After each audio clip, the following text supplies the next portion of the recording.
예, 귀한 찬양 감사합니다. 주의 뜻대로 가리라. 우리의 귀한 신앙 고백, 우리 하나님께서 기뻐 받으신 줄 믿습니다.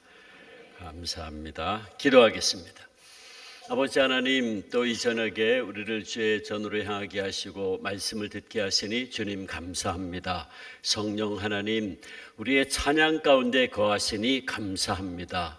이제 우리가 아버지의 말씀을 듣사오니 성령님, 우리 한 사람 한 사람에게 말씀하여 주시옵소서.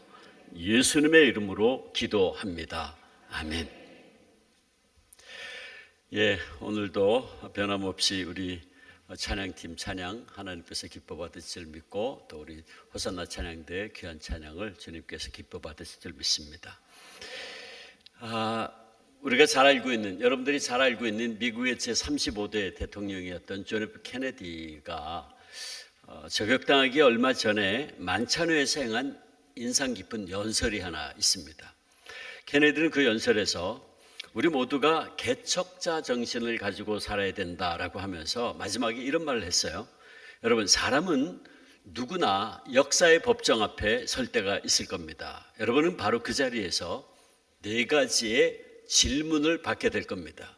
첫째, 당신은 참으로 용감한 사람이었습니까? 둘째, 당신은 현명한 판단을 했습니까?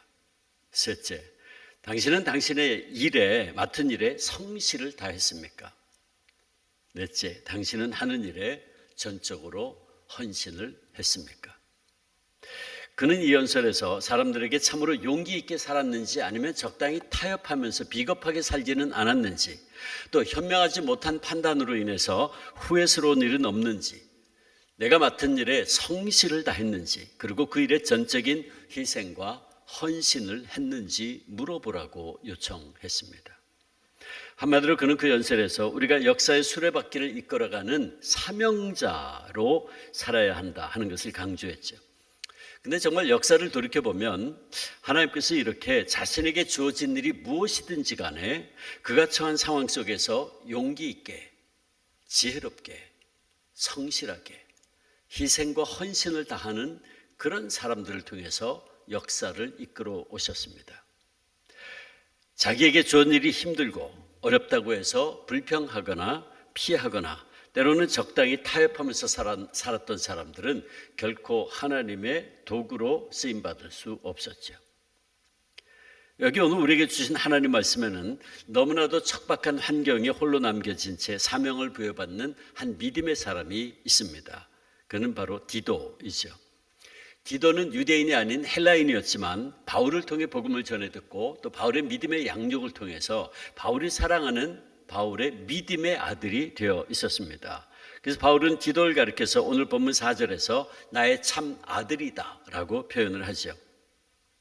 우리가 성경을 읽어보면 디도는 바울이 힘들고 어려운 선교 여행을 하는 동안 줄곧 함께 다니면서 바울의 사역을 돕고 있는 모습을 봅니다. 또 바울은 종종 이 디도에게 매우 중요한 임무를 맡기곤 했는데, 우리가 성경을 보면 바울이 늘 어려운 순간마다 또 어떤 중요한 일이 있을 때에 디도가 함께하고 디도에게 그 일을 부탁하는 그런 모습들을 우리가 볼 수 있습니다. 먼저 갈라디아 2장 1절을 보면 바울이 바나바와 함께 디도를 데리고 예루살렘으로 올라갔다 하는 말씀이 있습니다. 이 이야기는 예루살렘 회의 때 일어난 이야기인데, 사도행전 15장에 나오는 이 예루살렘 회의는 기독교 역사상 가장 중요한 회의였죠. 그것이 무엇이었냐 하면 예루살렘 중심, 유대 중심의 그리스도인들이 이제 복음을 전파해서 복음이 이방 땅으로 퍼져나갈 때에 예루살렘 교회 안에 문제가 생겼습니다. 오순절 성령 강림 사건 이후에 성령님의 역사로 인해서 초대교회는 폭발적으로 성장하기 시작하죠. 사도행전 2장에 보면 베드로가 설교하니까 3,000명이 회개하고 세례받습니다. 4장에 넘어가 보면 또 베드로가 솔로몬 행각에서 설교를 하는데 5,000명, 작년만 5,000명이 됐다. 사도행전 4장 4절. 그 말씀을 들은 사람 중에 믿는 자가 많으니 남자의 수가 약 5,000이나 되었더라. 3,000명에서 5,000명이 더해졌어요. 8,000명 됐죠. 6장에 넘어가면 이제 수를 셀 수가 없어요. 하나님의 말씀이 점점 왕성하여 예루살렘에 있는 제자의 수가 더 심히 많아지고, 허다한 제사장의 무리도 이 도에 십자가의 복음에 복종했다. 사도행전 6장 7절의 말씀입니다. 그러니까 초대교회가 이렇게 폭발적으로 성장했어요. 많은 사람들이 교회로 몰려들기 시작했습니다. 근데 그때 문제가 한 가지 생겨요. 그것은 교회로 몰려드는 수많은 사람들을 본 유대인들이 이방인들도 그 안에 막 있는 걸 보는 거예요. 그래서 이방인들을 우리가 형제로 받아들일 거냐 말 거냐는 문제가 생겼어요.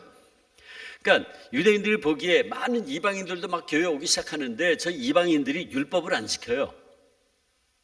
음식도 가려 먹지 않아요. 할례도 받지 않았어요. 그러므로 우리가 어떻게 저런 이방인들을 형제로 받아들일 수 있느냐 하는 문제가 생긴 거예요. 이 중요한 문제를 가지고 전체 회의를 했는데 그것이 바로 사도행전 15장에 나오는 예루살렘 공의회, 첫 번째 최초 회의죠. 만일 이 예루살렘 회의에서 이방인들을 우리 형제로 받아들일 수 없다고 결정을 하면 선교의 역사는 거기서 끝나는 거예요. 그냥 유대인들끼리 자기들끼리 믿고 구원받으면 그만이죠. 이 중요한 때에 바울은 이방인이었던 할례 받지 않았던 디도를 데리고 이 회의에 참석을 한 겁니다. 그리고 그 회의에 참석한 바울이 이렇게 외쳤어요. 물론 우리는 성경이 그때 어떤 논쟁이 있었나에 대해서는 침묵을 지키기 때문에 자세히 알 수는 없어요. 그러나 그 회의에서 바울이 뭘 했는지를 알 수 있는데 사도행전 15장 12절에 이런 기록이 있어요. 온 무리가 가만히 있어 바나바와 바울이 하나님께서 자기들로 말미암아 이방인 중에서 행하신 표적과 기사에 관하여 말하는 것을 듣더니 바울이 일어나서 내가 이방 지역을 다니면서 복음을 전했는데 하나님께서 얼마나 놀라운 이적과 기사로 역사하셨는지 모릅니다. 자, 그 열매가 여기 있습니다. 디도를 보세요. 바울이 이 얘기를 한 거예요. 물론 더 이상 어떤 말들이 오갔는지는 우리는 몰라요. 근데 우리가 이 회의의 결론은 알죠. 그래서 예루살렘 회의는 다만 몇 가지를 그러면 주의시키고 어떤 것, 우상 섬기는 것, 음행하는 것, 목매어 죽인 것, 피는 멀리할 것, 이거는 주의를 하고 이방인들도 마침내 형제로 받아들인다. 이게 이 회의의 결론이었어요. 사도행전 15장 11절. 이게 결론입니다. 우리는 유대인들은 이방인들이 우리와 동일하게 주 예수의 은혜로 구원받는 줄로 믿노라. 아멘. 이게 이 회의의 결론이었어요. 이 중요한 순간에 바울이 할례 받지 않았던 이방인인 디도를 데리고 이 회의에 참석을 했어요. 그 다음에 고린도후서 2장을 보면 바울이 고린도 교회를 꾸짖는 편지를 디도를 통해 보낸 모습을 볼 수 있는데 고린도 교회는 바울이 개척했죠. 잘 성장했습니다. 은사가 넘치던 교회였어요. 고린도 전서에 나오는 은사들이 그게 다 고린도 교회 안에 있었던 은사들입니다. 바울은 이제 다른 곳으로 또 복음을 전하러 갔어요. 나중에 소식이 들려왔는데 고린도 교회 안에 많은 문제가 생겼다는 거예요. 바울이 그 얘기를 들었을 때 너무 안타까웠습니다. 어떤 문제가 있었나? 1장에 보면 교회가 분열이 생겼어요. 나는 게바파요, 아볼로파요, 바울파요, 분열이 생겼어요. 5장에 보면 음란의 문제가 등장합니다. 8장에 보면 우상 앞에 바쳤던 제물을 먹을 거냐 말 거냐를 가지고 싸웠어요. 그리고 9장부터 12장까지를 보면 은사의 이야기가 나오죠. 근데 은사가 넘치던 교회였는데 나중에 너무 무질서해졌어요. 예를 들어서 방언 같은 거. 바울이 이제 질서를 세웁니다. 방언 반통역 세워라. 순서대로 해라. 통역 없으면 하지 마라. 이게 왜 그러냐 하면 예배 시간에 막 예배를 드리는데 방언으로 막 하니까 이게 너무 혼란해진 거예요. 무질서해진 거야. 그러니까 방언을 하지 말라는 얘기가 아니고 방언이 너무 중요하죠. 하나님과 나만의 비밀스러운 대화이기 때문에 방언이 중요하죠. 그런데 이게 무질서해지니까 바울이 질서를 잡는 거예요. 반드시 통역 세워라. 순서대로 해라. 통역 없으면 하지 마라. 왜? 공예배 때에는 개인적으로 얼마든지 할 수 있죠. 이제 질서를 세우는 거예요. 그런가 하면 보다 심각한 문제가 있었는데 15장에 가면 육체의 부활을 부정하는 자들이 나타났어요. 그래서 바울이 고린도 전서 15장에서 부활에 대해서 쫙 설명하는 이유가 거기 있어요. 부활을 부정하는 자들이 고린도 교회 안에 나타난 거예요. 그러니까 이런 여러 가지 문제가 있다는 얘기를 들었을 때 바울이 너무너무 가슴이 아팠습니다. 그래서 고린도 교회를 향해서 꾸짖는 편지를 보내는데 눈물로 그 편지를 써요. 고린도 후서 2장 4절. 내가 큰 환난과 애통한 마음이 있어 많은 눈물로 너희에게 썼노니 이는 너희로 근심하게 하려 한 것이 아니요 오직 내가 너희를 향하여 넘치는 사랑이 있음을 너희로 알게 하려 함이라. 내가 너희를 너무너무 사랑하는데 너희 가운데 이런저런 문제가 있다 하니 내가 너무 가슴이 아프다. 내가 눈물로 너희에게 이 편지를 보낸다. 그게 고린도 전서입니다. 그리고 그 편지를 누구를 통해? 디도를 통해 보냈어요. 여러분 생각해 보세요. 그 당시에는 지금 하나님의 말씀이 주어지고 있던 당시입니다. 서신서들이 주어지고 있어요. 복음서는 아직 주어지지도 않았어요. 그러니까 하나님의 말씀들이 주어지고 있는 때였어요. 그래서 서신서가 오면 그걸 하나님의 말씀으로 예배 시간에 읽었다고요. 그러니까 고린도 전서는 하나님의 말씀이에요. 그러면 이 말씀을 두루마리된 이 성경 말씀을 누구에게 보낼까요? 가장 믿을 만한 자에게, 신뢰할 만한 자에게 맡기지 않겠습니까? 바울은 그 일을 누구에게? 디도에게 맡겼어요. 디도는 또 조직력과 지도를 갖춘 인물이었던 것 같은데 고린도후서 8장을 보면 디도가 고린도에서 구제 헌금을 모금하는 일을 하는 걸 봐요. 이 고린도후서 8장 기록에 의하면 그 당시 예루살렘 교회가 기근으로 인해서 큰 어려움을 겪고 있었는데 마게도니아 지역, 지금의 그리스 북부에 있는 이방 지역의 교회들이 구제 헌금을 모아서 어머니 교회인 예루살렘 교회를 돕는 일을 하는데 그 일을 바울이 누구에게? 디도에게 부탁을 해요. 고린도후서 8장 16절 17절 너희를 위하여 같은 간절함을 디도의 마음에도 주시는 하나님께 감사하노니 저가 권함을 받고 더욱 간절함으로 자원하여 너희에게 나아갔다. 디도야, 네가 일을 좀 해주겠니? 예, 하겠습니다. 자원하는 마음으로 그 일을 했다는 거예요. 자, 따라서 이런 여러 가지 성경의 기록을 보면 디도는 분명히 바울이 가장 신뢰하고 사랑하는 믿음의 아들이었구나 하는 걸 알 수 있죠. 이 바울이 디도를 얼마나 끔찍하게 생각했느냐 하는 것이 고린도 후서 8장 23절에 기록되어 있어요.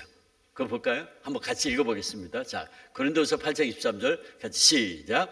디도라 말하면 나의 동료요, 너희를 위한 나의 동력자요, 우리 형제들로 말하면 여러 교회의 사자들이요 그리스도의 영광이니라. 자, 그냥 계속 올려주세요.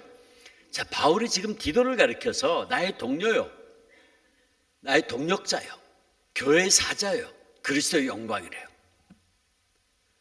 근데 특별히 그리스도의 영광이래요. 그리스도의 영광이라니, 디도는 유대인이 아니에요. 이방인이에요. 헬라 사람이에요.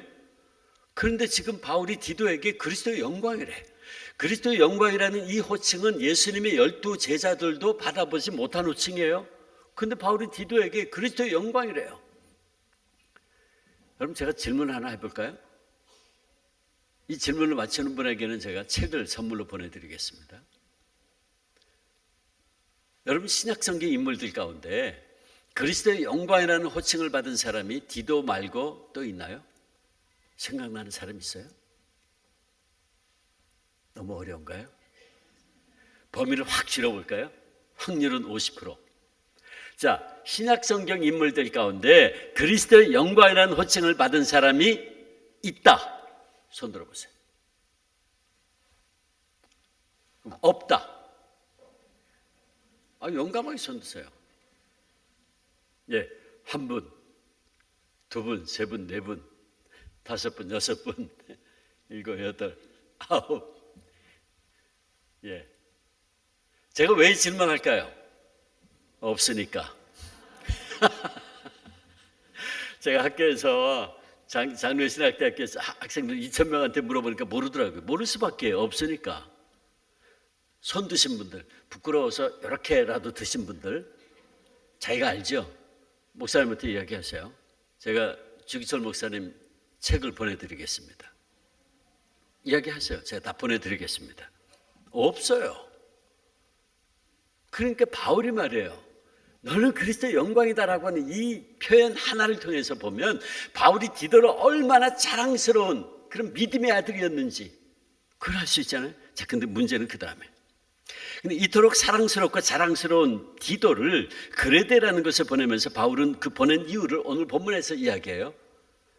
그건 뭐냐? 오늘 본문 1장 5절에 디도서 남은 일을 정리하기 위함이다. 옛날 개역 성경에는 부족한 것을 바로잡기 위함이다 그랬어요. 부족한 일을 바로잡는다. 남은 일을 정리한다. 이것도 무슨 뜻일까요? 우리가 바울의 이 말씀을 이해하려면 그레데라는 것을 알아야 돼요.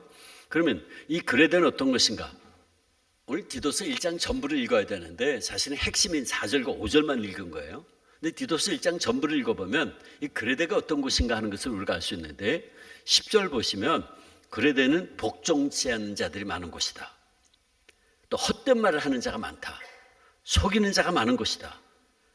할례당이 교회를 어지럽히는 곳이다. 그들은 더러운 이익을 구하는 자들이다. 또 가정을 무너뜨리는 자들이 많은 곳이다 그랬어요. 그러니까 한마디로 그레데는 어떤 곳이었냐면 문제가 많은 곳이었습니다. 골치 아픈 곳이었어요. 험한 곳이었습니다.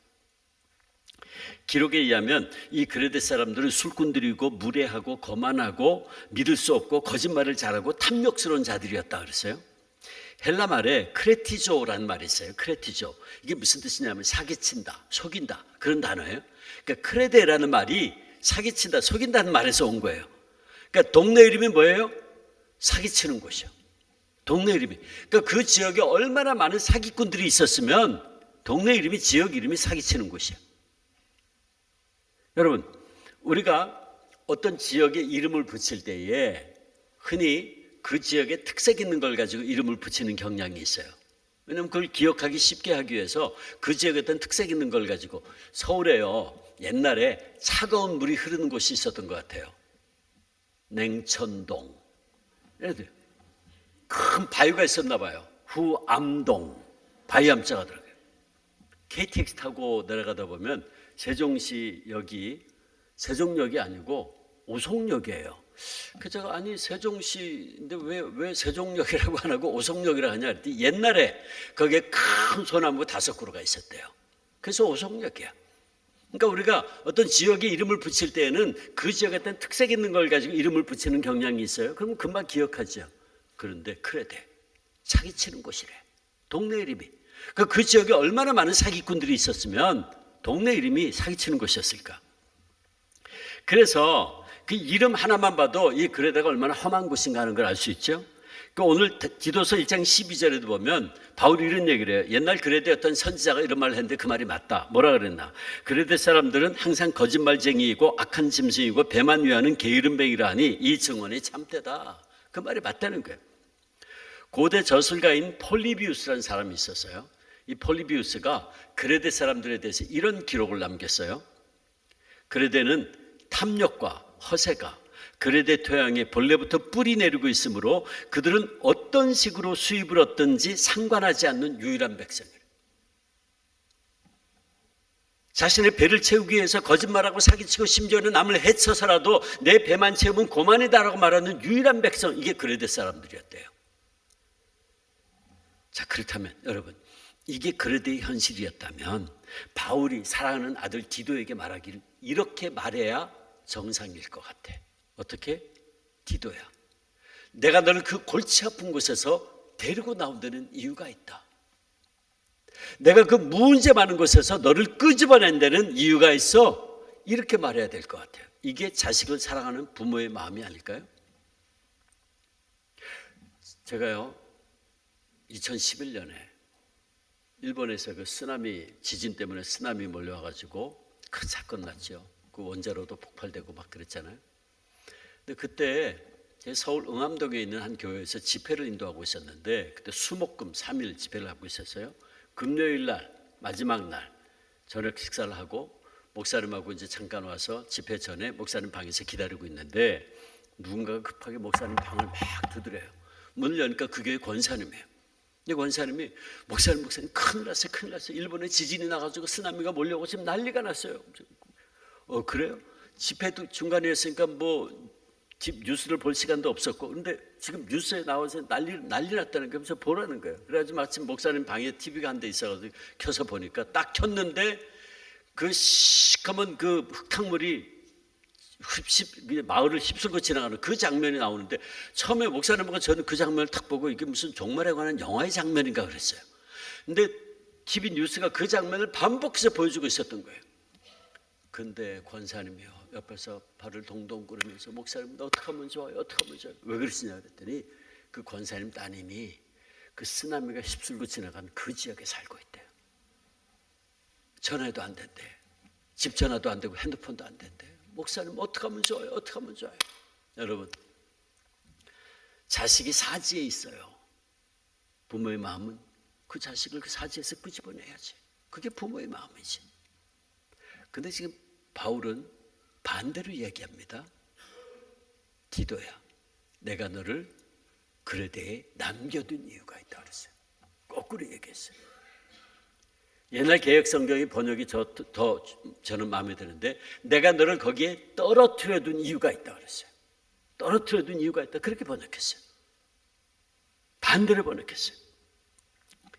그리고 디도도 이에 대해서 불순종하나 거역하지 않아요. 아버지, 날 왜 이렇게 힘든 것에 두십니까? 날 좀 후방으로 빼주시지 왜 날 최전방에 둬서 이렇게 고생시켰습니까? 원망하지 않았어요. 여러분, 여기서 우리가 들어야 될 하나님의 메시지가 있어요. 여기 믿음의 비밀이 담겨 있어요. 그건 바로 우리는 오늘 칭찬과 긍정적인 것은 별로 없고 문제로 가득한 곳에 아들처럼 사랑하는 디도를 그곳에 남겨둔 이유가 있다고 말하는 바울의 음성을 오늘 나를 향하신, 우리를 향하신 하나님의 음성으로 들을 수 있어야 돼요. 하나님께서 우리도 문제 있는 곳에 그레도와 같은 곳에 남겨두신 데는 이유가 있다는 겁니다. 그것이 무엇인가? 남은 일을 정리하기 위함이다. 부족한 것을 바로 잡기 위함이다. 바울은 언제인지 모르지만 그레도를 방문해서 거기에 교회를 개척했어요. 근데 우리가 알지 못하는 어떤 이유 때문에 그곳에 더 이상 오래 머물 수가 없고 곧 떠날 수밖에 없었어요. 따라서 그레도에 남겨져 있는 교회는 여러 가지 남겨진 문제들이 있었습니다.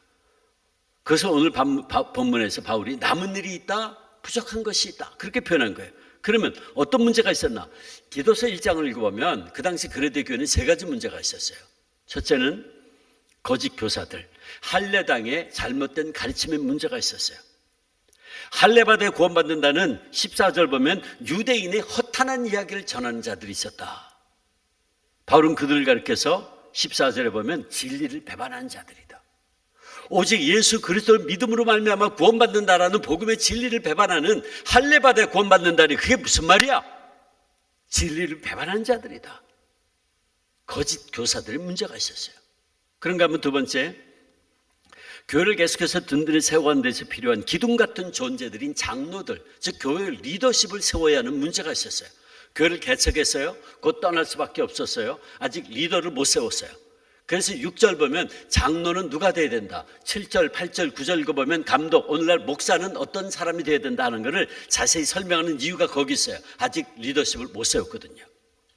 그 다음에 세 번째 보다 심각한 문제가 있었는데 그게 16절에 있어요. 문제는 뭐냐면 그래도 교인들 가운데 어떤 사람들이 있었나? 하나님을 시인하나 행위로는 부인하는 자들이 있었대요. 말로는 하나님 믿는다고. 나 예수 믿습니다. 나 교회 나갑니다. 나 교회 권사입니다. 집사입니다. 뭐 장로입니다. 목사입니다. 말은 하는데 삶을 보니까 하나님을 안 믿어. 부인해. 말로는 하나님의 뜻대로 살아야지요 고백하는데 삶을 보니까 자기 뜻대로 살아. 자기 원하는 대로 살아. 삶으로는 하나님을 부인해. 그런 자들이 있었다는 거예요. 하나님을 시인하나 말로는 시인하는데 행위로는 부인한단 말이에요. 삶으로는 부인해. 그런 사람들은 어떤 사람들인가? 16절 복종치 아니하는 자들이요 모든 선한 일을 버리는 자들이다. 바울은 디도는 이런 부족한 모습들, 남겨진 문제들을 바로잡기 위해서 문제 많은 그레도에 남겨진 겁니다. 사랑하는 골약교회 성도 여러분, 그렇다면 이제 우리 얘기를 좀 해볼까요? 그렇다면 오늘 저와 여러분에게는 그레도가 어디일까요? 여러분 지금 어떻게 생각할지 모르지만 저는 요즘 우리가 살고 있는 우리 조국 한반도가 그레도다. 저는 그런 생각이 들어요. 언젠가 신문 사설에 우리 민족은 지금 큰 세 가지 문제가 있다. 정리를 잘했더라고요. 첫째, 우리가 다 느끼고 있듯이 분열과 갈등의 문제. 우리는 남과 북으로 나뉘어 있는 것뿐만 아니라 남남으로도 얼마나 갈라져 싸우고 있는지, 세대 간에, 계층 간에, 지역 간에, 있는 자와 없는 자 간에 사상과 생각이 다르다고 해서 얼마나 서로를 불신하고 싸우고 갈등하고 있는지 말이에요. 여러분 정말 우리 믿는 사람들이 눈물로 나라 민족을 위해서 중보 기도해야 됩니다. 두 번째 문제는 역시 저 이북과의 관계에서는 문제죠. 특별히 저 북한의 핵과 장거리 미사일은요 정말 심각합니다. 여러분 보세요. 과학이 발달한 일본이 그 쓰나미 때 원자로 폭발을 됐잖아요. 그걸 지금 아직도 해결 못하고 있어요. 그 지금 일본 정부가 그걸 숨기고 있을 뿐이지. 과학이 발달한 일본이요. 저기 지금 원자로 터진 거 그거 지금 사방 몇 킬로가 죽음의 땅이 되어 있어요, 사실은. 근데 그걸 아직 해결을 못해. 그렇다면 여러분 보세요. 저 북한에 있는 허접한 핵시설들, 저거 잘못되면 한반도는 사람이 살 수 없게 돼요. 심각한 문제입니다. 세 번째 문제는 우리 한국뿐만 아니라 지금 전 세계가 계속해서 어려움을 겪고 있는 경제 위기의 문제죠. 요즘 특별히 미국의 이 관세 정책으로 인해서 지금 전 세계가 경제적으로 불안에 휩싸여 있고, 우크라이나, 러시아 3년이 넘도록 지속되고 있는 전쟁, 이스라엘과 하마스의 전쟁, 이것 때문에 지금 전 세계적으로요, 물자가 값이 얼마나 올라가지고 지금 여러 가지로 어려워요. 특별히 소상공인들, 자영업자들 너무나 힘든 상태죠. 저희 교인들 가운데 소상공인들 많거든요. 너무너무 힘들게. 여러분, 우리가 살고 있는 이곳, 우리 조국 한반도가 그래야 됩니다. 그런가 하면 우리가 신앙생활하고 있는 한국교회도 문제가 참 많죠. 세상이 아무리 약해도 교회만은 그렇지 않으면 좋겠는데 교회까지 문제가 너무 많아요. 그 많은 사람들이 교회에서 상처를 받고 실망을 해서 교회를 떠났어요. 떠나고 있어요. 가나안 교인이 200만을 육박한다 그래. 지금 가나안 교인 거꾸로 하면 안 나가 교인이 200만을 육박한다는 거예요. 교회 실망해가지고 상처받아가지고 교회 떠난 사람들이 그렇게 많대요. 나라 민족이 심각한 어려움에 빠져 이런 상황에서 교회가 하나님 앞에 바로 서서 나라 민족을 위해서 눈물로 중보기도도 부족한데, 교회는 여러 가지 자기 모습과 자기 만족에 빠져서 소금과 빛의 역할을 하지 못하고 있고, 안 믿는 이로부터 지금 오히려 욕을 받고 있어요. 참 안타깝죠. 여러분, 우리가 신앙생활하고 있는 한국교회가 그레데의 현장입니다. 그런가 하면 여러분이 살고 있는 삶의 현장, 가정과 직장이 그레데일 수 있어요. 저는 여러분의 고통과 문제가 뭔지 모릅니다. 아마도 이 시간 여러분들 가운데는 개인적으로 가정과 또 인간관계에 있어서 어려운 문제가 있는 분이 있을 거예요. 아마 오늘 우리 가운데는 재정적인 고통을 받는 분도 있겠죠. 직장 문제로, 자녀들의 문제로 인해서 한숨 짓는 분도 있을 거예요. 또 어떤 분들은 가족 가운데 사랑하는 이가 병들어 누워 고통받고 있는 분도 있겠죠. 그래서 나는 왜 이렇게, 우리 집엔 왜 이렇게 문제가 많은가 탄식하는 분이 있을지 모르겠어요. 그렇다면 여러분이 지금 한숨 짓고 있는 그 현장, 그것이 여러분의 가정일 수 있고 여러분이 일하는 직장일 수 있는데, 그곳이 어디든 여러분이 지금 탄식하고 있는 그 자리가 바로 여러분에게 그레데의 현장입니다. 그러나 사랑하는 골략교회 성도 여러분, 제가 이미 말씀드렸듯이 우리는 오늘 문제 있는 가정에, 직장에, 교회에, 이 민족에 하나님이 나를 남겨두신 이유가 있다는 걸 알아야 돼요. 우리는 세상의 악한 것들, 어려운 문제로 가득한 곳에 아들처럼 사랑하는 디도를 남겨둔 이유가 있다고 말하는 바울의 음성을, 오늘 나를 향하신 하나님의 음성을 들을 수 있어야 된다. 그것이 무엇입니까? 하나님께서는 저와 여러분을 통해 문제 많은 그곳에서 그 문제를 회복하기 위해서, 그 연약함을 보충하기 위해서, 그 부족함을 채우기 위해서, 그 상처를 치유하기 위해서 우리를 그 자리에 두셨다는 사실이에요. 다시 말해, 우리 가정의 아픔과 직장의 문제와 혹은 교회의 문제와 우리 민족의 부족함을 채우기 위해서 하나님께서 오늘 저와 여러분을 지금 이 자리에 부르고 계신다는 말씀이에요. 그러므로 우리는 이 그레데 현실에서, 우리 가정의 어려운 상황에서, 나의 문제 있는 직장의 현장에서 내가 저 문제 가운데서 도망치려고 하지 말고, 왜 나에게만 이런 어려움이 계속되나 원망하지 말고, 오히려 하나님께서 이 문제 있는 곳에 나를 남겨두신 이유가 있다는 사명의식을 가지고 그것을 발견할 수 있어야 돼요. 세상 사람들은 문제가 있으면 회피하려고 합니다. 도망칩니다. 부담되면 그냥 도망쳐요. 근데 그건 신앙인의 모습이 아니에요. 우리 신앙인들은 오히려 문제 가운데서 내 존재의 의미를 역설적으로 발견하는 사람들이어야 돼요. 여러분, 우리 그리스도인들에게 있어서 일어나는 어떤 일도 우연은 없습니다. 우연은 없어요. 우리에게는 오직 하나님의 섭리, 하나님의 뜻만 있을 뿐입니다. 이 세상의 모든 것은 여전히 하나님의 섭리, 하나님의 주권하에 움직여집니다. 우리는 이 하나님의 섭리와 주권 사상을 철저히 믿고 고백하는 신앙인들이에요. 만약에 우리가 이 하나님의 주권 사상을 잃어버리면 우리는 아무것도 아닌 거예요. 만약 세상의 모든 것이 그냥 저절로 우연히 진행되고 있다, 그러면 우리가 믿는 하나님은 어디 계신 거예요?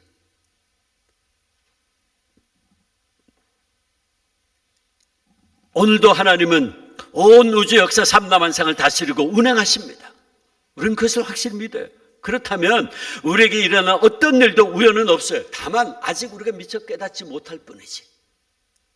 그러므로 우리는 우리에게 일어난 그 어떤 일들 속에서 그 일이 어렵고 힘들다 할지라도, 그 일이 때로는 너무나 괴롭다 할지라도 우리가 제일 먼저 생각해야 하는 것은 하나님께서 왜 나를 그곳에 두셨는지를 먼저 생각하셔야 돼요. 하나님께서 왜 나를 이 어려운 상황에 두셨는지 주님의 뜻을 발견하려고 깊이 묵상하시고 기도하셔야 돼요. 그리고 그 속에서 우리 역설적으로 문제 가운데서 내 사명을 발견할 수 있어야 된다. 저는 여러분들이 지금 구체적으로 어떤 상황에 처해 있는지 몰라요. 그러나 여러분이 어떤 상황에 처해 있든지 간에 문제 있는 그곳에서 그 문제를 회복하기 위해서, 그 부족함을 채우기 위해서, 그 연약함을 보충하기 위해서, 그 상처를 치유하기 위해서 하나님이 여러분을 그 자리에 두셨다는 것을 기억하십시오.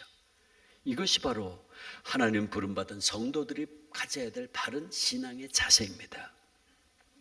제가 작년에 바울의 빌립보서를 통해서 바울이 정말 이해할 수 없는 일, 정말 감당하기 어려운 억울한 일을 당했지만 그 속에서 결국 그렇구나, 하나님께서 나를 여기에 두신 이유가 바로 이것이었구나, 그걸 발견하고 나의 당한 일에는 이런 이유가 있었습니다라고 고백했던 말씀에 대해서 함께 나누었습니다.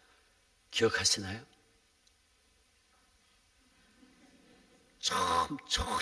아주 처음 듣는 그런 표정들인데 망각의 은사들이 있으신 것 같아요. 망각의 은사를 받은 분들을 위해서 제가 그 내용을 짧게 요약해 드리겠습니다.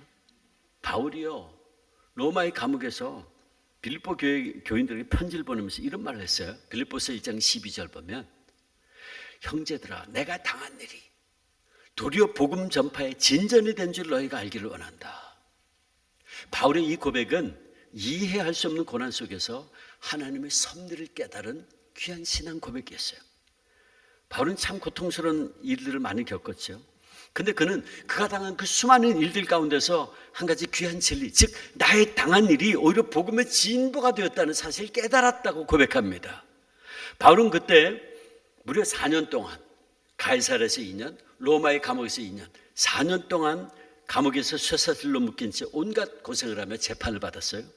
근데 그 결과 그가 그렇게 쇠사슬을 매임으로 말미암아 오히려 로마 정치의 핵심이고 로마의 사상과 철학과 종교, 이 황제 숭배 사상을 지키는데 철옹성 같은 벽을 지키고 있던 로마의 최정예 부대였던 스위대 군인들, 경호 부대들에게 복음을 전하게 됐어요. 그때 바울은 감옥에서, 로마의 감옥에서 시위대 군인들하고, 황제를 지키는 군인들 이야기죠. 친위 부대인데 그들과 함께 매여 있는 상태였는데 그들에게 복음을 전하게 된 거예요. 그 당시 로마 사람들은 중죄수를 가둘 때에는 2사람이 함께 쇠사슬에 묶여 있고 또 2명이 지키고 있었다 그래요. 4명이 지키는 거예요. 근데 하루에 4교대를 했대요. 그럼 하루에 16명이 바울 지키고 있었던 거예요. 그 중에 8명, 반은 함께 묶여 있어요. 도망도 못 가. 그러니까 바울이 하는 말을 그대로 다 들을 수밖에 없어요. 그때 바울이 뭘 했을까요? 바울이 그 시위대 군인들에게 뭘 했을까요? 얘들아, 우리 심심한데 내가 수수께끼 낼 테니까 니들이 맞춰볼래? 그랬을까요? 그보다 더 좋은 기회가 어디 있습니까? 복음을 전한 거예요. 그리고 그러니까 바울이 시위대 군인들에게 복음을 전하게 됐다는 것은, 이거는 사실 일반적인 상식으로는 이루어질 수 없는 일이었어요. 바울이 아무리 로마 시민권자라고 해도 황궁 안에 어떻게 들어갑니까?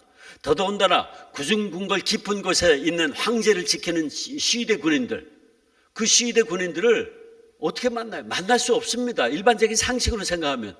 그런데 바울이 그 시위대 군인들에게 복음을 전하게 된 거예요. 더더군다나 그 시위대 군인들이 말이에요, 함께 묶여있어. 도망도 못 가. 바울이 전하는 복음을 그대로 다 들을 수밖에 없어요. 이건 놀라운 역사죠. 그래서 자기가 묶임으로 말미암아, 쇠사슬의 묶임으로 말미암아 시위대 군인들에게 복음을 전하게 됐다는 거예요. 그걸 나중에 깨닫게 된 거죠. 또 바울은 계속해서 말합니다. 복음의 진보가 시위대 안뿐만 아니라 기타 모든 사람들에게 나타났다 그랬어요. 기타 여러 사람들. 기타 사람들이 누군가? 그 당시 유대계 지도자들, 로마에 있던 유대계 지도자들, 황제의 친인척들 말이에요. 그렇게 성경을 통해 분명히 알 수 있는데, 사도행전 28장을 보면 바울이요, 처음에는 시위대 감옥에 있다가 나중에 연금 상태로, 한 오두막집에 연금 상태로 갇힙니다. 시위대 군인이 함께 묶인 상태로 지키고 있었어요. 사도행전 28장 읽어보세요. 그 내용 그대로 나와요. 근데 그때에 로마에 있던 유대교 지도자들, 사도행전 28장 17절 보면 이런 말씀이 있어요. 유대인들 중 높은 사람들을 초청합니다. 자기가 갇혀있는 집에 초청을 해요. 그리고 그들에게 복음을 전해요. 아침부터 저녁까지 강론했다. 하나님 나라를 증거했다. 모세의 율법과 선지자의 말 가지고 증거했다 그랬어요. 사도행전 28장 23절 24절. 저희가 일자를 정하고 그의 우거하는 집에, 바울이 갇혀있는 집에 많이 오니 바울이 아침부터 저녁까지 강론하여 하나님 나라를 증거하고 모세의 율법과 선지자의 말 가지고 예수의 일로 권하더라. 그 말을 믿는 사람도 있고. 유대교 지도자들 가운데 믿는 사람이 나타났다는 게, 바울이 모세의 율법과 선지자의 말 가지고 무슨 말이에요? 구약에 예언된 메시아가 예수다 라고 전했더니, 예수의 일로 권했다, 복음을 전했더니 그 말을 믿는 사람이 있었다. 유대교 지도자들 중에, 로마 회당 지도자들 중에 바울을 통해 복음을 전해 듣고 복음을 믿는 사람이 나타났다. 또 바울이 만난 기타 여러 사람들 가운데는 로마 황제 친인척들을 말해요. 바울은 그때 쇠사슬에 묶여서 황제의 법정에 재판받았어요. 근데 로마는 피고에게 변론할 수 있는 기회도 줬다 그래요. 바울이 로마 황제 법정에서 야, 너 한번 변론해봐 그랬을 때 바울이 뭐라 그랬을까요? 여러분, 저는 억울합니다. 전 죄가 없습니다. 저 살려주세요 그랬을까요? 아니죠. 담대하게 복음을 증거했습니다. 바울은 주 예수를 믿으라, 그러면 너와 내 집에 구원을 얻으리라 외쳤겠죠. 바울이요, 2년 동안 로마에서 시위대 감옥에서 나중에 오두막집에 갇혀있을 때 뭘 했나? 사도행전 28장 마지막 절 2절이 기록하고 있어요. 그때 바울이 뭘 했나? 28장 30절 31절. 바울이 온 이태를, 2년을 자기 셋집에 유하며 자기에게 오는 사람을 다 영접하고 담대히 하나님 나라를 전파하며 주 예수 그리스도께 관한 것을 가르치되 그 많은 사람이 없었다. 2년 동안 복음을 전했단 말이에요. 그 결과 복음이 로마의 고관 대작들에게 전해지고 많은 사람들이 주님께 돌아오는 역사가 일어났다. 심지어 복음이 황궁에까지 전해져서 황제의 친인척들이 복음을 받아들게 되고 로마 교회 교인들이 됐어요. 어떻게 할 수 있냐고요? 성경이 증거하잖아요. 빌립보서 4장 21절 22절 같이 읽어볼까요? 빌립보서 4장 21절 22절 올려주세요. 빌립보서 제가 보내드린, 같이 읽어볼까요? 같이 시작. 그리스도 예수 안에 있는 성도에게 각각 문안하라. 나와 함께 있는 형제들이 너희에게 문안하고 모든 성도들이 너희에게 문안하되 특히 가이사의 집사람들 중 몇이니라. 자, 보세요. 바울이 지금 로마의 감옥에서 빌립보 교회를 향해 편지를 썼어요. 편지를 다 쓰고 난 다음에 마지막 문안 인사합니다. 문안 인사하는 내용이에요. 저게 지금 그리스도 예수 안에 있는 성도에게 각각 문안하라.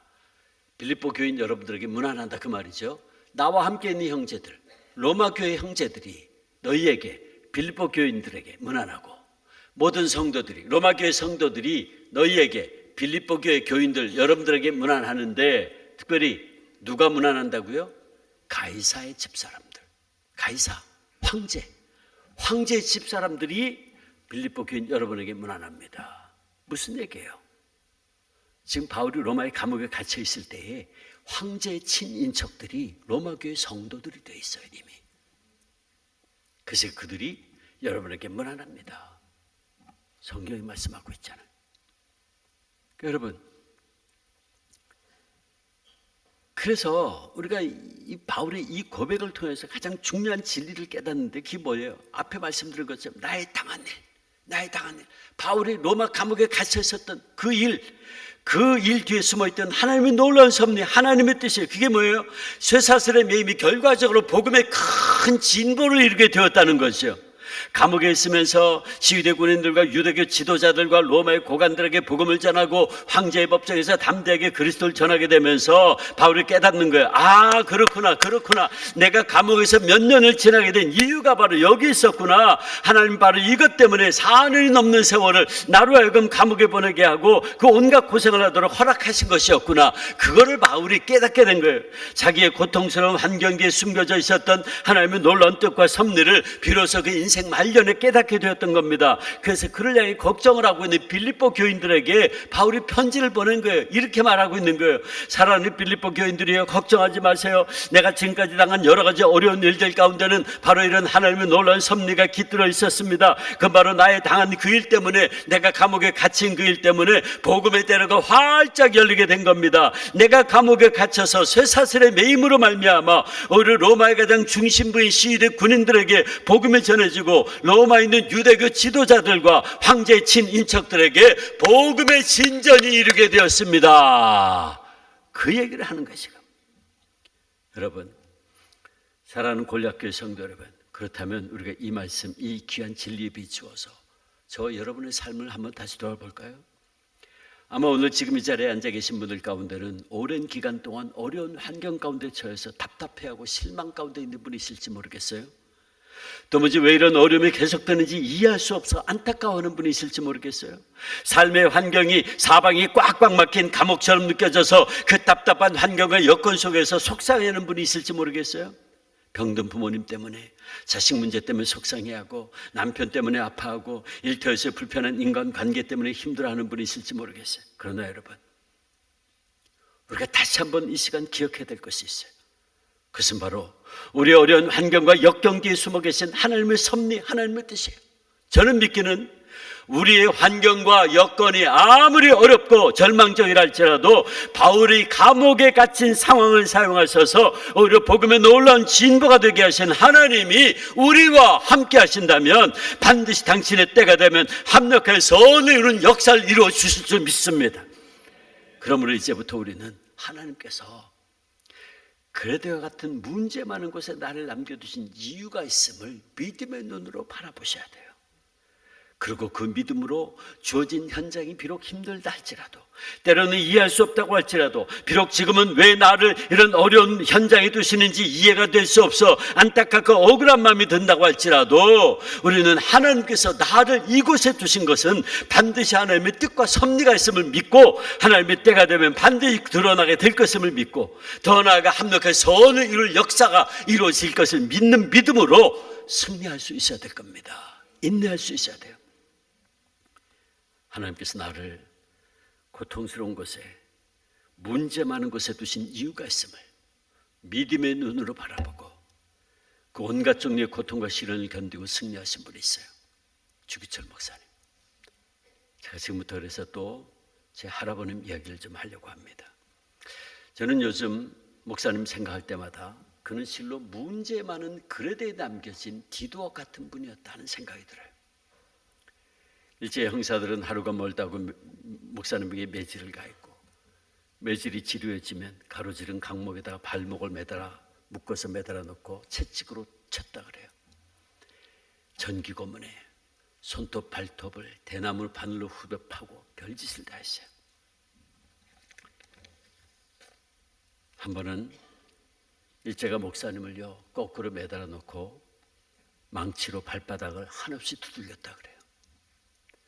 얼마나 많이 때렸는지 발이 퉁퉁 부어올라서 목사님은 걸음조차 걸을 수 없게 됐습니다. 감방으로 돌아와서 밤새도록 신음을 했어요. 발바닥의 통증은 밤새도록 지속됐죠. 근데 목사님은 그 육체의 쓰라린 고통과 신음 속에서도 골고다 언덕에서 모진 매를 맞고 피 흘리는 주님의 고통을 깊이 묵상했다 그래요. 그렇게 십자가에서 주님의 고난을 신음하면서 묵상하고 있는데 갑자기 목사님에게요 잔악한 로마 병자의 모습이 보이고 환상 가운데 주님의 모습이 보이기 시작했대요. 육체의 고통으로 인해서 신음하듯 탄식하는 주님의 음성도 들려오기 시작했대요.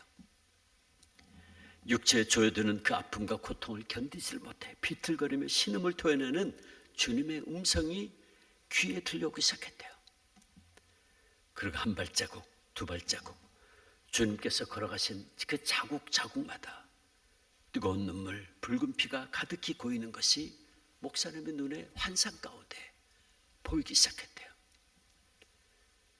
그날 밤 목사님은 그 모진 고문 끝에 헛소리를 할 정도에서 당신이 자기 몸이 의식이 몸 안에 있는지 몸 밖에 있었는지 모를 정도로 몇 시간을 그렇게 신음하면서 지냈습니다. 몸과 발바닥에 고통은 계속되고 있었고 온몸에 뼈골이 수수가 아팠대요.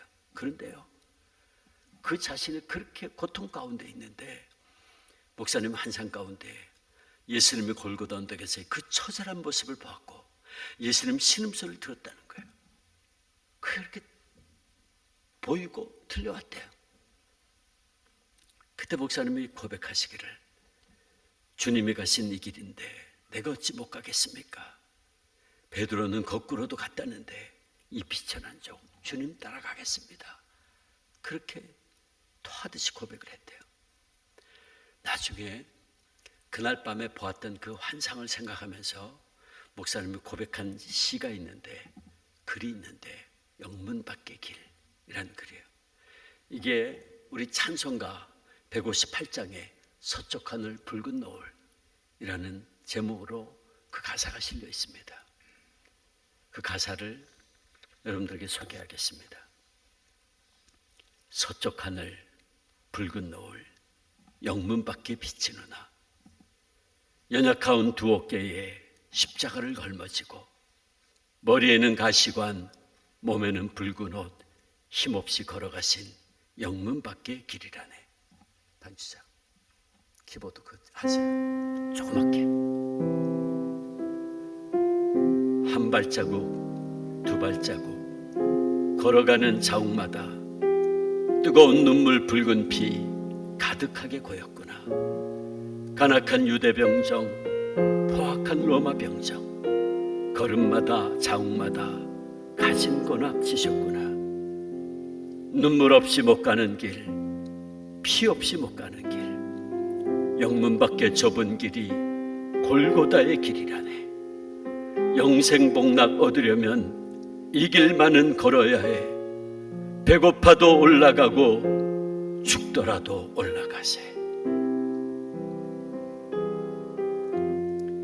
아픈 다리 싸매 주고 저는 다리 고쳐주사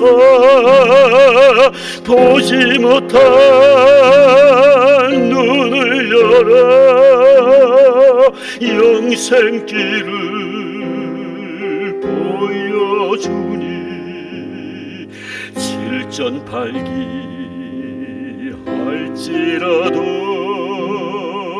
제 십자가 바로 지고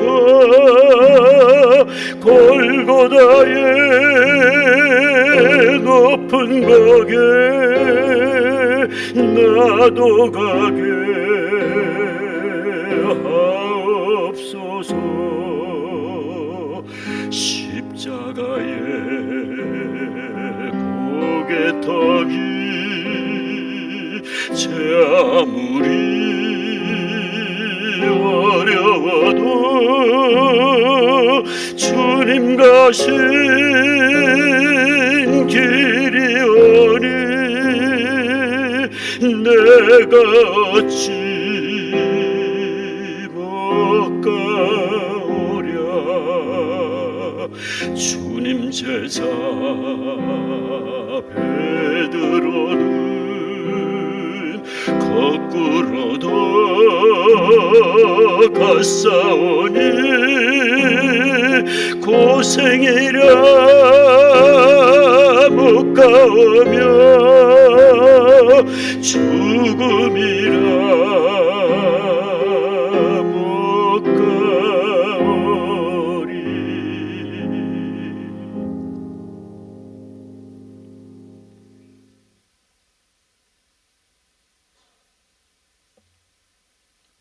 언제가 저희 아버님께서 할머니께서 할아버님이 할머니에게 하소연하듯 하는 말씀을 들은 기억이 있다고 저한테 전해준 것이 있어요. 당신 아내니까, 당신 부인이니까 무슨 말인들 하잖아요. 그래서 저희 아버님이 어렸을 때 그 얘기를 듣고 저한테 전해준 얘기가 있어요.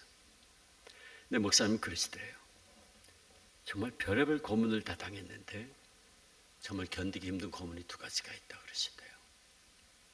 하나는 잠을 안 재우는 고문. 잠을 안 재우는 고문이 뭐가 이렇게 힘들겠나 싶지만 여러분, 사람이 잠을 안 재면 어떻게 될까요? 한 달이고 두 달이고 잠을 안 재면 돌아버립니다. 일제시대 때 잠 안 재우는 고문당하다가 정신 이상된 독립운동가들 많습니다. 근데 목사님 그러더래요. 때리고 찢고 뽑고 하는 고문은 견디겠는데 잠을 안 재우는 고문은 견딜 수가 없더래요.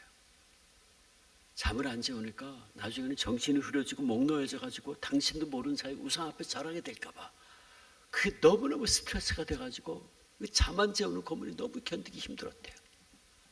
또 하나는 제가 작년에 잠깐 소개했을 거예요. 목사님을 널판지에 눕혀놓고 아랫도를 빨가벗겼어요. 그리고 밧줄로 꽁꽁 묶어놨어요. 손가락도 못 움직이게 묶어놓은 거예요. 그리고 제가 무슨 짓을 했냐 하면 목사님 묘도에다가 새꼬챙이를 쑤셔놨어요. 여러분 상상해 가세요. 남자의 생식기에다가 새꼬챙이를 쑤셔놨어요. 목사는 그 고문을 당할 때면 그 통증에 아랫도리를 칼로 점여내는 듯한 그런 극심한 통증에 기절을 하기를 여러 번 했대요. 그리고 그 고문 당할 때는 하나님 차라리 빨리 내 생명 거두어가 달라고 울부짖었다 그래요. 그 고문 당하고 나면 감방에 돌아가서 소변을 볼 수가 없어가지고 한 달이고 두 달이고 바닥을 벌벌 기어다닐 때 엉엉 울었대요.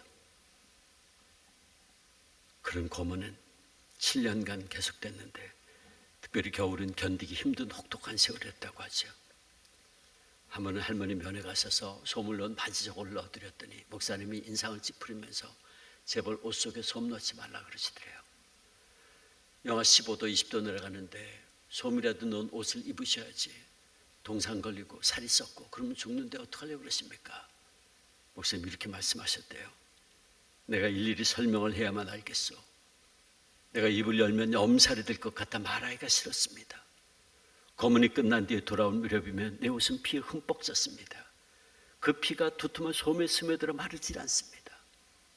피에 젖어 축축한 옷 밑에서 터진 살이 자꾸 골무면 고름이 흐르고 피와 고름이 섞여서 얼어붙으면 그것이 칼처럼 다시 내 살찢습니다. 고문 끝에 기절을 하면 일제가 양동이로 찬물을 끼얹는데 그 찬물이 옷에 배어서 피와 고름이 함께 얼어붙으면 나는 옷 얼음판 위에서 떨게 되는 거야. 그러니 솜 넣지 마시오. 고문 끝에 감방으로 돌아가면 간수가 하루 두 끼 콩밥을 넣어주는데 손바닥만한 저 문 입구에 식구통에다가 콩밥을 넣어주면 그것을 내려서 먹어야만 하는데 때로는 그냥 단식해서 먹지 않고 그냥 굶어 죽고 싶은 생각이 한두 번이 아니지만 그러나 그것도 주님의 뜻을 거역하기에 그럴 수가 없습니다. 근데 내가 그 밥을 먹으려면 뭉그러진 내 육체를 세울 수가 없어서 언제나 기어서 다가야 되는데 그럴 때마다 시멘트 바닥에 쓸리는 피가 엉킨 채 얼어서 뻣뻣한 옷이 또 상처를 쑤셔놓아서 그것이 터지고 피고름이 흘러서 그 콩밥을 먹는 고통이 또 하나의 고문이 되고 맙니다. 그러니 제발 솜 넣지 말라는 거예요. 솜 넣지 않으면 피가 흘러도 시멘트 바닥으로 다 흘러버릴 것이고 그들이 물을 끼얹어도 나중에 쉽게 마를 테니 차라리 추위를 견디는 게 더 낫습니다. 미안합니다. 내 이름을 하지 않으려고 했지만 당신 이곳 형편을 너무 모르는 것 같아 부득불 얘기했어. 목사는 평소에 감옥에 있을 때도 두 손이 뒤로 묶인 채 수갑이 채워져 있었어요. 수갑 끝에는 쇠고랑이 달려있고 쇠고랑 끝에는 쇳덩어리가 있는데 쇳덩어리가 그 천근무게 쇳덩어리였대요. 그게 한번 움직이려면 뼈만 남은 어깨가 뒤로 제껴져가지고 너무 고통스러운데 식사 시간에 그 콩밥 껴주면 그걸 먹으려면 이렇게 무릎으로 기어가야 되는 거예요. 무릎을 기어가서 그걸 입으로 떨어뜨려서 개처럼 핥아 먹어야 돼요. 손을 쓸 수도 없어요.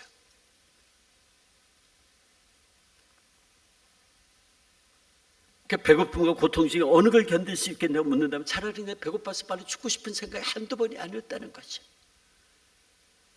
그러나 그는 굶어 죽으려고 했던 자신의 생각을 부끄러워했어요. 그리고 이렇게 고백했어요. 나는 아직 죽음에 이르지 않지 않았는가? 이 쇳덩어리의 무게가 주님께서 십자가 매어 달려 겪으신 고통의 무게에 비할 수 있는가? 그러면서 그는 한 뼘 한 뼘 콩밥을 향해 기어갔다 그래요. 고난과 고통의 시간을 단축하려는 내 의지가 있다면 그것도 주님 앞에는 말할 수 없는 죄악이다. 저 밥은 일본이 주는 밥이 아니라 주님이 내게 주시는 밥이다. 저 밥을 먹는 것이 성찬이다. 이 시간은 일본이 내게 주는 고난의 시간이 아니라 주님이 나와 함께 하시는 시간이다. 저 밥을 먹고서야 주님과 더 가까워질 수 있다. 나를 기념하라 하시며 떡과 포도주를 나누어 주신 주님의 뜻은 주님께서 겪으신 모든 것 잊지 말고 간직하라는 뜻이 아닌가? 예수님, 그분이 겪으신 수치를 기억하기 위하여 나는 저 밥을 먹어야 된다. 예수님 그분의 참혹한 처형과 십자가에서의 죽음을 내 영혼과 내 몸에 새겨넣기 위해서 나는 이 쇠사슬을 이끌고 저 밥을 향해 나아가 개처럼 나는 저 밥을 먹어야 된다. 주님, 나 같은 것에게도 이런 일을 허락하십니까? 나 같은 것도 주님의 그 지옥에 참여케 하십니까? 그는 그렇게 고백하면서 쇠사슬과 쇳덩어리에 짓눌려 뼈를 으스러뜨려 하며 그 콩밥덩을 입으로 물어다가 한 입 한 입 눈물과 함께 씹었다 그래요. 십자가의 죽음을 당할 수밖에 없었던 예수님의 생애를 더듬으면서 자신에게도 그 길을 갈 수 있는 특권을 주신 주님의 사랑에 오히려 감사해하면서 그렇게 고문을 당하다가 한 번은 일제가 회유작전으로 목사님을 3일간 가석방 시킨 적이 있어요. 그때 소식을 듣고 달려가신 저희 할머니께서 목사님에게 하신 첫 마디는 이거였어요. 승리요. 목사님 승리요. 혹시 타협하고 나오는 거 아닙니까? 그런 질문이었죠. 사흘 말미를 받았습니다. 그때 저희 할머니께서 목사님에게 또 이렇게 얘기했다 그래요. 목사님, 그렇다면 다시 가셔야 됩니다. 어머님 아이들 걱정은 마시고 다시 가셔서 신앙을 지키고 순교하십시오. 목사님은 조선교회의 미랄이 되어야 됩니다. 목사님 맡으시는 일은 그뿐입니다. 조선교회가 많은 열매를 맺도록 하신 의무를 주님께서 목사님에게 주신 것 잊지 마십시오. 목사님이 순교하셔야 조선교회가 무너지지 않습니다. 목사님이 순교하셔야 조선교회가 굳굳이 서 있을 수 있습니다. 목사님 결코 살아서 이 붉은 벽돌 나무는 안 됩니다. 언젠가 저희 할머니께서 그때를 회상하시면서 저희 아버님에게 이렇게 말한 적이 있습니다. 아들아, 그때 그것은 내 목소리가 아니었어. 분명히 내가 말하고 있었는데 내 귀에 들려오는 건 내 목소리가 아니었어. 그건 내가 준비한 말도 아니야. 마치 누군가 시켜서 써준 문장을 읽는 것처럼 술술 흘러나오던 그 말은 내 생각, 내 뜻이 아니었어. 성령님이 그 순간에 사모님을 통해 목사님에게 말씀하신 것이었죠. 그리고 그때 저희 할머니께서 울면서 계속해서 이렇게 말했다 그래요. 목사님 용서하세요. 목사님 용서하세요. 다만 며칠이라도 제가 대신할 수만 했다면 이 곤욕 대신 치르고 싶습니다. 목사님 그러나 어찌하겠습니까? 내일 모레 다시 가야 한다면 가야지. 목사님이 일본 앞에 두 손을 드는 것은 산정인교회 패배요 조선교회 항복입니다. 아니, 조선 그리스도인 전부의 항복입니다. 이제 누가 뭐래도 목사님은 일본 천황과 영적 전투를 시작한 겁니다. 사탄과의 싸움이 시작된 거죠. 당당히 나가 싸우셔야지. 그리고 목사님도 염려하지 말라고. 처음에는 내가 주님의 십자가를 지고 있는 줄 알았는데 이제 와서 보니 주님의 십자가가 나를 지고 있다고. 그러므로 나는 승리할 수 있을 겁니다. 내 결코 살아서 이 붉은 벽돌 나오지 않을 겁니다. 그리고는 다시 들어갔습니다. 마침내 7년 동안의 모든 고문과 고난을 견디고 순교하심으로 승리했어요. 그분의 시신을 모시고 왔을 때 많은 사람들이 울고 있었습니다. 그때 저희 할머니께서는 또 이런 얘기를 했어요. 여러분, 지금은 울 때가 아닙니다. 이제부터 우리가 기도해야 하는 때가 온 겁니다. 주기철 목사님은 나약하고 힘이 모자라서 그리고 무식해서 죽은 것이 아닙니다. 당연히 말해야 될 때 벙어리가 될 수 없어서, 당연히 가야만 할 길을 도망치거나 피해가고 싶지 않아서, 당연히 죽어야만 할 시간에 살아남아 있을 수가 없어서 그는 죽음을 택한 것뿐입니다. 그리스도와 함께 십자가를 지는 사람만이 그리스도와 더불어 영광을 누릴 수 있습니다. 목사님의 승리를 우리가 당당히 누리려면 이제부터 기도해야 됩니다. 조선교회 앞날 위하여 기도해야 할 일만 남았습니다. 소리내어 울지 마십시오. 지금은 울 때가 아닙니다. 지금은 울 때가 아닙니다. 사랑하는 골약교회 성도 여러분, 주기철 목사님과 사모님은 너무나 고통스러운 현장에 있었지만 그들은 하나님께서 자신들을 그곳에 남겨두신 이유가 있다는 것을 알았습니다. 무너져가는 조선교회를 끝까지 떠받치기 위함을 알고 있었죠. 그러기에 그들은 그곳에서 힘들다고, 괴롭다고, 두렵다고 도망치지 않았습니다. 다만 하나님께서 우리를 여기에 두신 이유가 있다고 고백하고 그 길을 따라감으로 승리했습니다. 나를 여기에 남겨두신 목적을 이루었습니다. 그러므로 성도 여러분, 우리도 문제 있는 곳에서, 문제 있는 가정, 직장, 현장에서 도피하는 자들 되지 말고 디도처럼, 바울처럼, 우리 신앙의 선배들처럼 하나님의 뜻을 이루어 부족함을 채우는 자들이 되어야 하지 않겠습니까? 하나님께서 오늘 우리들도 문제 있는 우리 가정에서, 직장에서, 교회에서, 이곳 한반도에 살면서 우리에게 주신 사명과 은혜를 바르게 간직하고 살라고 말씀하십니다. 하나님께서 우리에게 어떤 어려움이 있고 어떤 문제가 있다고 할지라도 오히려 하나님께서 나를 여기에 두신 이유가 있다. 그 말은 나를 통해서 이 부족함을 채우기 위함이다.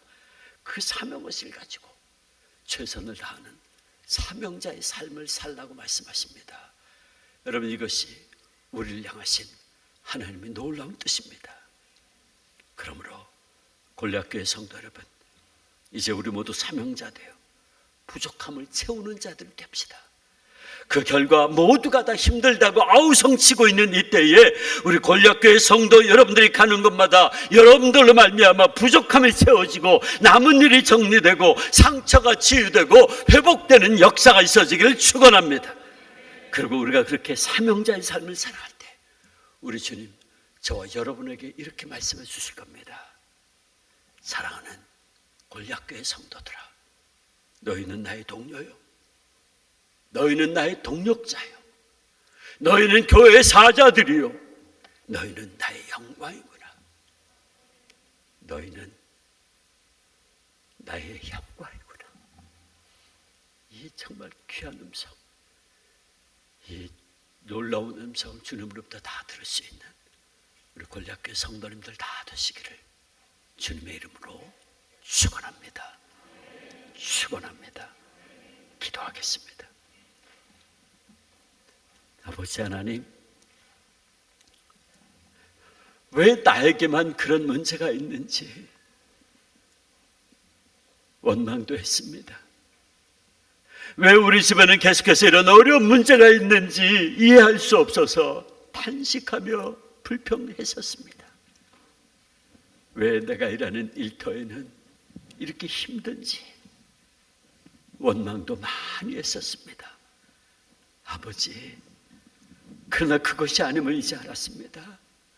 하나님께서 나를 그 문제 있는 것에, 그 어려운 것에 두신 이유는 바로 나를 통해서 그 문제 해결하라고, 그 연약함 보충하라고, 그 남은 일 정리하라고, 그 상처 치유하고 회복하라고 나를 그곳에 두신 것을 이제 알았습니다.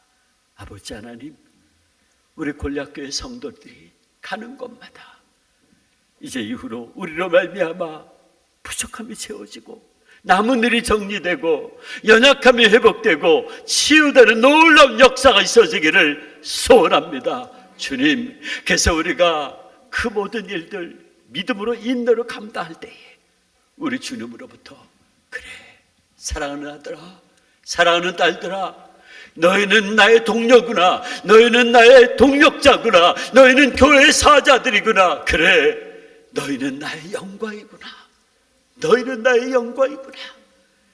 이 귀한 음성 주님부터 다 들을 수 있는 우리 골리앗교회 모든 성도님들 되게 하여 주시옵소서. 감사하고 예수님의 이름으로 기도하옵나이다. 아멘.